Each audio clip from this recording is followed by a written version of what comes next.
What's up guys, and welcome to another episode of Yu-Gi-Oh! Character Profiles. This week we're doing Yu-Gi-Oh! GX and we're doing Thelonious Viper. In the English version he's known as Thelonious Viper. In the Japanese he's known as Professor Cobra. His age, it's a tough one. I'm going to put him between 40 and 50 maybe.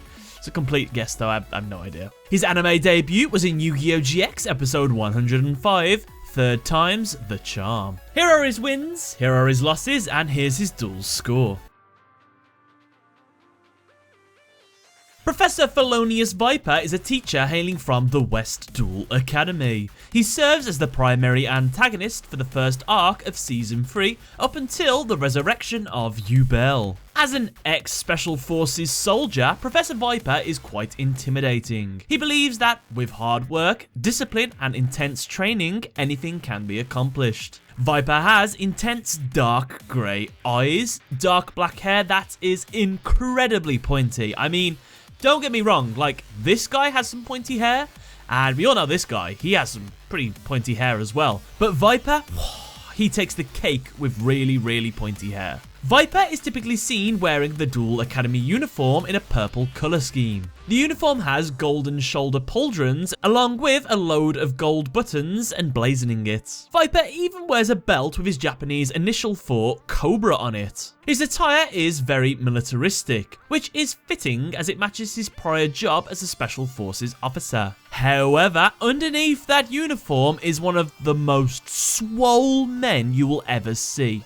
I mean, holy crap. Look at that man. He's took all the steroids. Jesus. Similar to Professor Crowler, Viper uses a dual coat for a dual disc. However, his is much more reminiscent of Titan's dual disc. It is very heavy in appearance and it works almost like a fold-out table. Interestingly, his graveyard is not actually featured on the dual coat, but instead it is on his belt. Pretty awesome. To a degree, the armor on Viper's shoulders looks almost snake-like in appearance, with two eyes on the shoulders. This is of course very fitting, as not only is Viper named after different types of snakes in the dub and the Japanese version, he also wields snake monsters in his deck. For example, things like Venom Boa, Venom Serpent, Venom Snake. Wait, Venom Snake? Boss? Some move set shortly. Getting back on track, his dub given name of Thelonious is a Latinized variation of the German Tillman, meaning one who plows the earth. His dub last name of Viper is of course referencing the venomous snake of the same name. A viper has large hinged fangs, a broad head and stout body, with dark patterns on a lighter background. His Japanese name of Cobra of course refers to the poisonous snake of the same name that originates from Africa and Southern Asia. The Cobra makes itself look bigger and more threatening by spreading the skin at the back of its head. His association with these venomous snakes could be indicative of his traumatizing past, which has consumed him almost like a poison. What do you think? Yeah? Pretty good? It's alright. Bit of backstory on the character. While performing military services in a war that ravaged his country, Viper discovered an abandoned child. Viper believed that the boy had saved his life that day, since he drew his attention away from where he was just before the area suddenly detonated, killing his entire team. In the English dub, of course, this scene was changed as the rest of his unit was actually ambushed instead and then captured. After the war, he adopted the child known as Pierce. Viper came to regard Pierce as an angel to him, as he had lived up until meeting him a torturous life. Many years later, Viper gave Pierce some dual monster cards, when a gust of wind blew them away. Pierce chased after them and unfortunately was hit by an oncoming vehicle, killing him. In the dub, this scene was cut, and he instead died of an unknown illness. After years of wandering aimlessly, Viper entered Duel Academy, desperate, with a plan to bring back his dead son. He began to aid the dual monster spirit Yugioh, who had promised to raise his son back from the dead.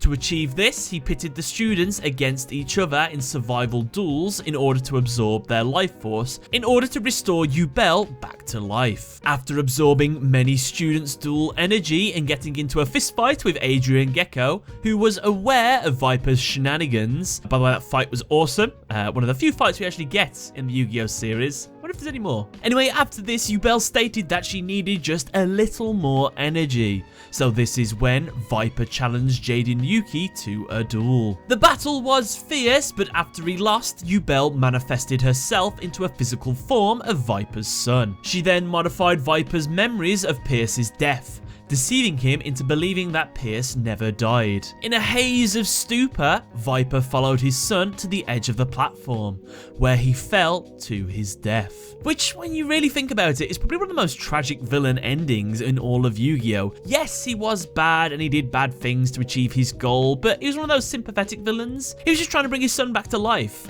only to die in a way that I thought was really dark, following his dead son off a cliff.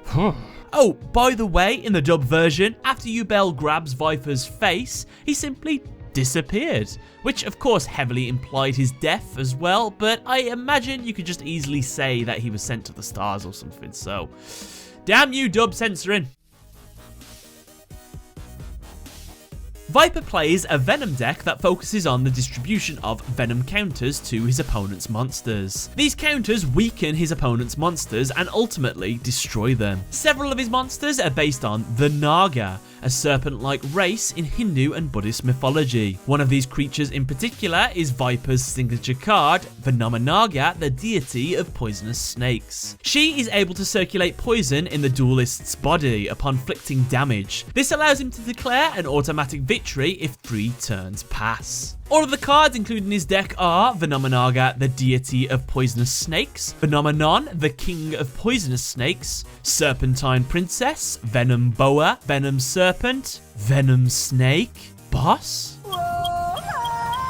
The spell cards Snake Rain, Venom Shot, Venom Swamp, and the trap cards Damage equals Reptile, Rise of the Sacred Deity, Snake Deity's Command, and Snake Whistle. And with that, guys, that's another episode of Character Profiles done. Let me know what you thought of Thelonious Viper in the comment section below. What did you think of his tragic story as well? A shame, really, isn't it? We now have merchandise, so if you'd like to check the description, you can see some of that there. But other than that, guys, thanks a lot for watching, and catch you later.